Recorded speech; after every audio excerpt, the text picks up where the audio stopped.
Assalamualaikum warahmatullahi wabarakatuh.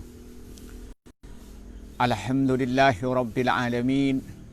Wassalatu wassalamu ala asrafil anbiya'i wal mursalin. Amma ba'du.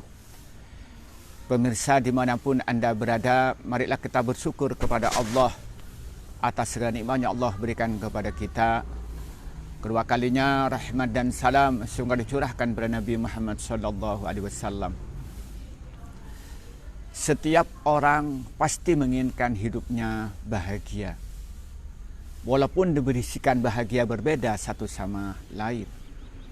Ada yang memahami kebahagiaan ini ketika memiliki harta yang banyak.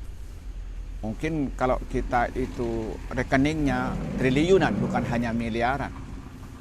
Mempunyai perusahaan yang banyak, kategorinya sebagai seorang konglomerat. Dia memahami bahagia itu ketika punya harta yang banyak, sehingga dia itu selalu berusaha untuk mendapatkan harta sebanyak-banyaknya. Dan dia itu berusaha dirinya itu bagaimana kekayaannya berkembang dan berkembang, sehingga seorang pengusaha akan dia selalu membuka usaha-usaha baru. Dia misalnya punya pabrik kopi, akan berusaha untuk punya pabrik susu. Punya pabrik susu, dia berusaha untuk punya pabrik teh. Begitu pun seterusnya. Dan dia itu umpamanya dia mempunyai ladang 1 hektar, ingin punya 2 hektar, punya 3 hektar. Bahkan ada orang yang mempunyai lahan itu sampai jutaan hektar. Kenapa? Karena mereka menganggap bahwa kebahagiaan itu ada di kekayaan yang banyak. Walaupun realitasnya kadang-kadang setelah dia mempunyai harta yang banyak, hidupnya tidak tenang, hidupnya tidak tentram. Kadang-kadang oleh Allah diberikan penyakit yang sulit diobati, sehingga harta yang banyak itu tidak dapat dinikmati. Dia mempunyai misalnya itu sawah yang isinya tebu, tapi ternyata tebu yang dia miliki, gula yang dia miliki tidak bisa dia minum gula, karena dia punya kencing manis yang akut.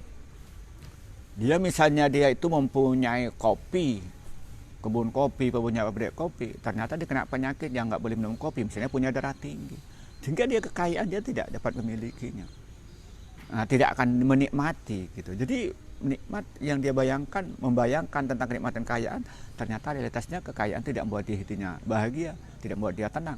Bahkan kadang-kadang dia terancam takut dibunuh oleh orang, dia harus meletakkan penjaga, pengawal kanan dan kiri. Ada orang yang menganggap bahwa kebahagiaan ini ketika dia itu mempunyai gelar yang banyak, sehingga dia sekolah dan sekolah.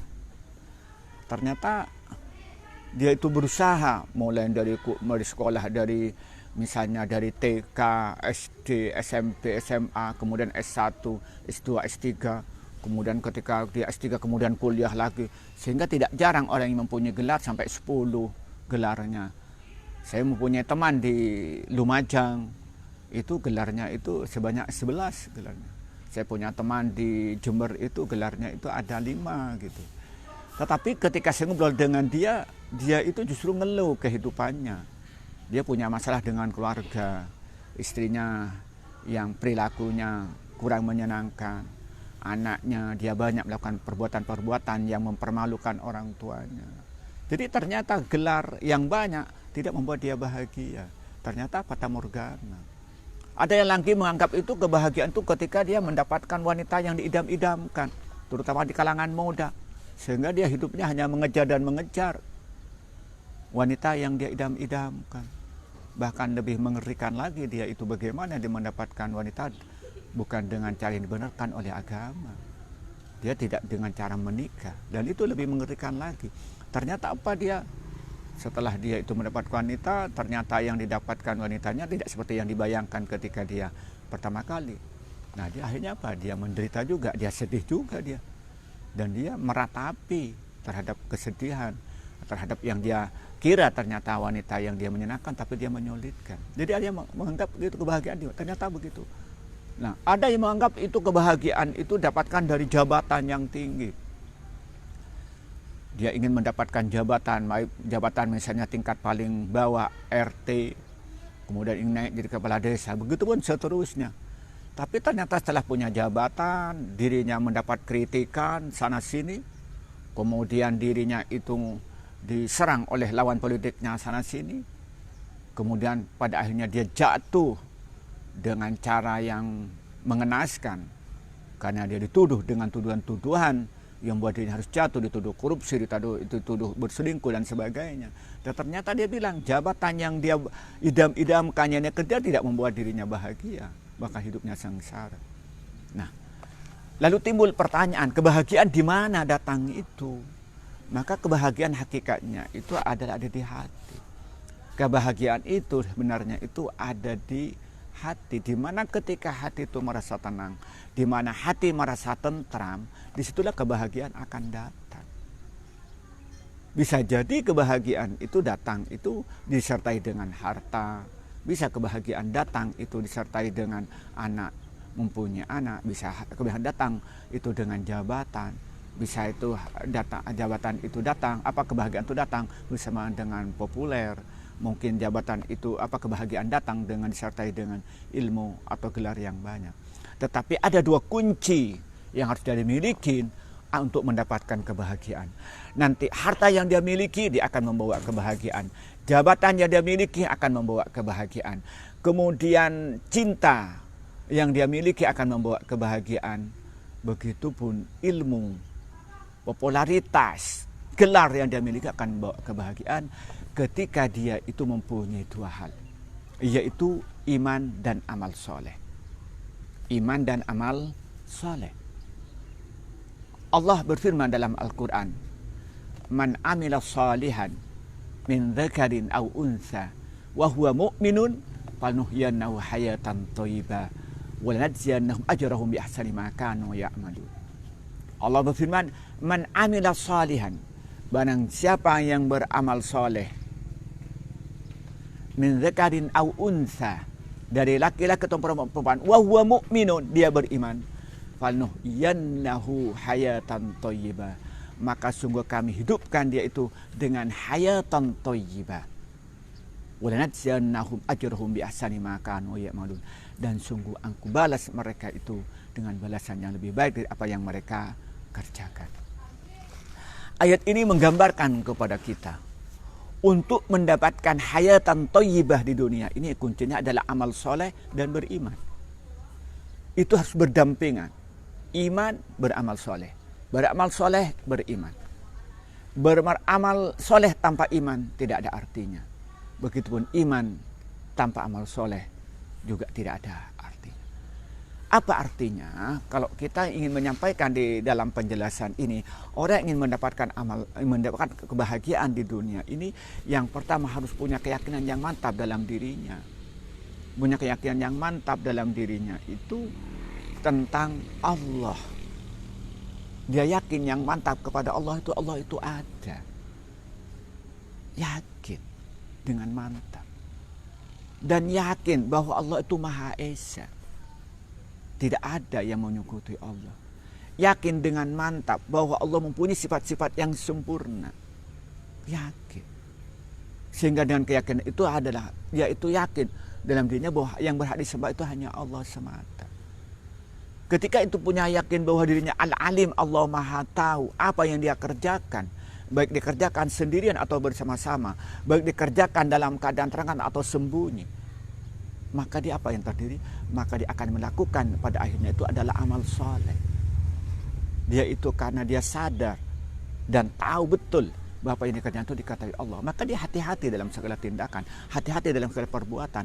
Maka semua perbuatannya itu diukur dengan Al-Quran, diukur dengan hadis, diukur dengan penjelasan-penjelasan ulama yang merujuk pada Al-Quran dan hadis. Dalam masalah tauhid dia merujuk kepada ulama tauhid yang bersandar pada Al-Quran dan hadis.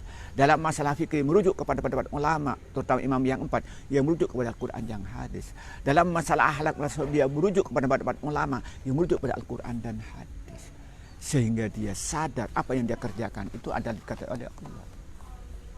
Nah, ketika dia itu yakin dengan Allah mempunyai sifat al-azab, Allah Maha Penyiksa. Bagi orang yang melanggar Allah akan berikan azab baik dunia maupun di akhirat. Karena tadi Allah Maha Tahu apa yang dikerjakan oleh hambanya dan Allah akan membalasnya nanti. Maka dia itu akan hati-hati. Dia akan menjauhi segala perbuatan yang dilarang oleh Allah. Itulah. Maka begitu, ketika dia yakin bahwa Allah Maha Tahu dan Allah itu zat yang memberi nikmat kepada hambanya. Dia yakin bahwa Allah itu Ar-Razzaq, yang pembahak rizki, Allah Al-Ghani. Maka dia selalu berbuat baik dan diketahui oleh Allah, dan dia akan minta rizki kepada Allah Subhanahu wa Ta'ala. Keyakinan ini yang mendorong dirinya itu akan berpegang teguh kepada kitab Allah, berpegang teguh kepada Al-Quran. Karena beriman kepada kitab-kitab Allah dan juga beriman kepada Al-Quran melahirkan dia kepatuhan, ketundukan, dia mentaati apa yang dalam Al-Quran. Itu kunci pertama ingin mendapatkan bahagia itu adalah iman. Jadi iman kepada Allah, kemudian lalu iman kepada kitab-kitab Allah. Iman itu bukan sekedar percaya, tapi dia memahami isi Al-Quran, kemudian mengamalkan isi Al-Quran, kemudian mendakwahkan kepada orang lain.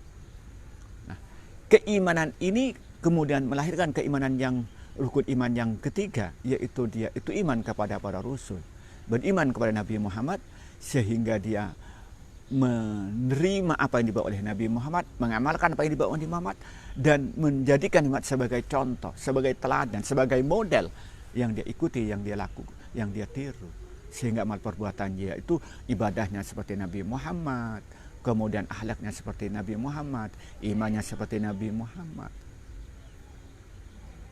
Kemudian setelah itu dipercaya dengan para malaikat.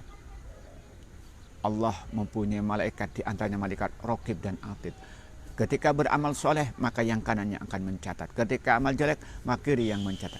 Keimanan ini yang membuat dirinya itu tahap pertama adalah diberikan kebahagiaan oleh Allah, diberikan ketenangan hati. Nah, ketika dia itu yakin bahwa ada Raqib Atid, kemudian ada Mungkar Nakir, dalam kubur akan ada Mungkar Nakir, kemudian ada neraka, ada malaikat Malik dan malaikat Ridwan, dia akan membuat dirinya itu akan menjadi keyakinan yang mantap. Kemudian setelah itu dia yakin bahwa ada hari kiamat. Keyakinan yang mantap ini yang membuat dirinya itu tahap awal membuat kebahagiaan. Karena ketika dia itu beramal soleh, hatinya tenang, hatinya tentram. Karena dikatakan oleh Allah kan nanti akan dibalas di akhirat, di sorga. Ketika dia itu beramal jahat, dia takut. Karena dia yakin bahwa Allah tahu dan Allah menyuruh malaikat untuk mencatatnya dan nanti akan mengazabnya. Nah, keimanan itu. Kemudian yang terakhir itu beriman dengan qada dan qadar. Setiap keinginan apa saja dia usahakan secara maksimal, tapi yang telah diserahkan kepada Allah. Karena apa? Al-insanu bitahhirullah bitakdir. Manusia hanya usaha, tapi yang terakhir tetap itu ada di tangan Allah. Itu. Jadi yang pertama, orang itu akan mendapatkan kebahagiaan, mendapatkan hayatan thayyibah itu adalah iman. I'tiqadun bil jinan, wa qaulun bil lisan, wa amalun bil jawarih. Yaitu punya keyakinan yang tak dalam hati dan ditegaskan di dalam lidah dengan ucapan La ilaha illallah Muhammadur Rasulullah. Tidak ada Tuhan yang berhak disembah kecuali Allah dan Nabi Muhammad itu utusan Allah. Syahadat ini dibuktikan dengan apa?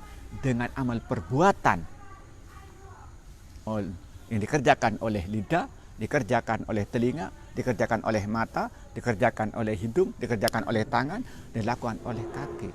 Nah, maka kan itu yang pertama adalah iman. Yang kedua apa? Amalan salihah. Nah, jadi kunci yang kedua untuk mendapatkan kebahagiaan yang hakiki itu adalah amalan salihah. Nah, amalan salihan itu ada dua, ada hablu minallah, ada hablu minan nas.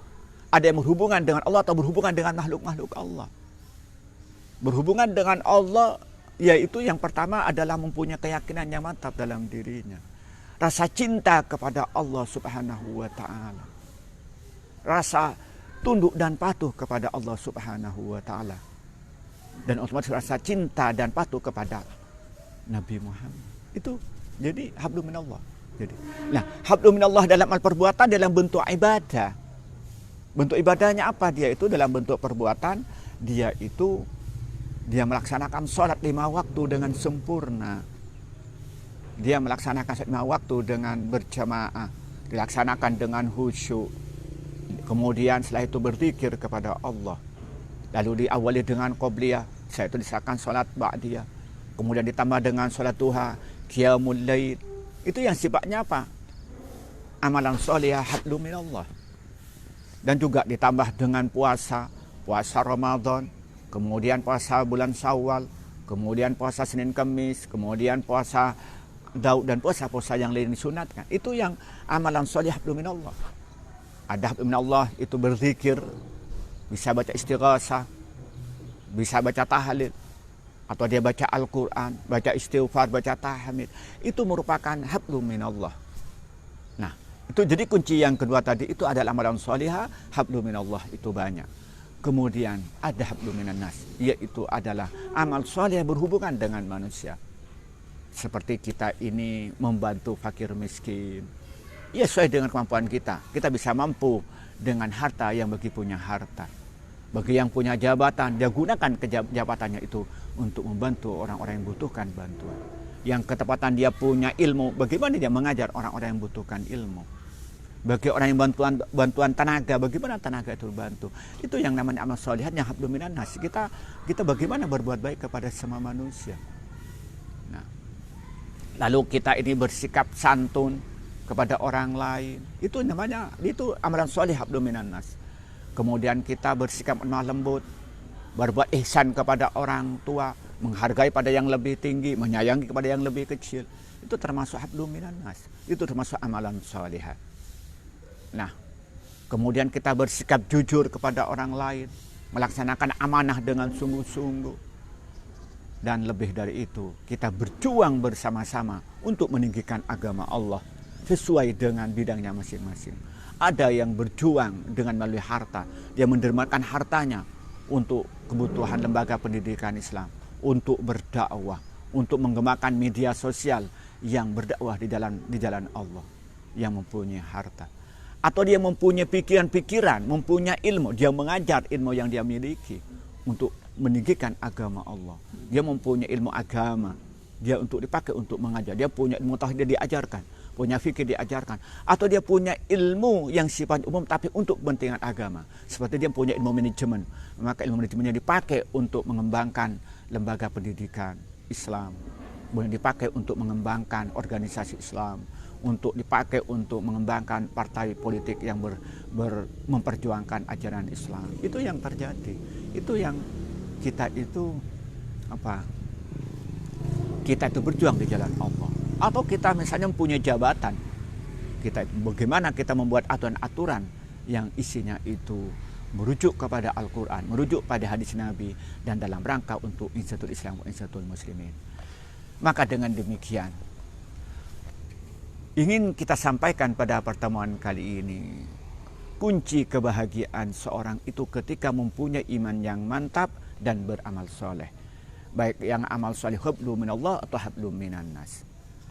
Nah, kebahagiaan yang diberikan oleh Allah itu, yang pertama Allah berikan kepada seorang itu adalah hati yang tenang, hati yang tentram. Sehingga hatinya tidak pernah galau, tidak pernah sedih. Dan kemudian diberikan di hatinya tidak pernah susah. Dan diberikan kebahagiaan hatinya tidak pernah merasa tertekan oleh orang lain. Dan juga kebahagiaan diberikan oleh Allah, dijauhkan dari lilitan hutang sehingga tidak dihutang. Kemudian kebahagiaan diberikan oleh Allah, orang yang sekitarnya mencintai dia dan menyayangi dia. Kemudian kebahagiaan diberikan oleh Allah, diberikan kesehatan yang sempurna sehingga betul-betul menikmati kehidupan itu. Dan kemudian rezeki oleh Allah itu dipermudah.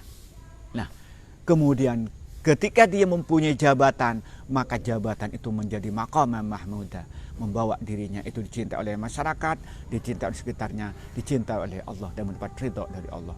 Begitupun ketika dia mempunyai harta, harta membawa dirinya tenang, membawa tentram, dicintai oleh manusia, dicintai oleh Allah. Ketika dia mempunyai ilmu, maka ilmu akan membawa kebaikan masyarakat sehingga dicintai oleh masyarakat dan dicintai oleh Allah.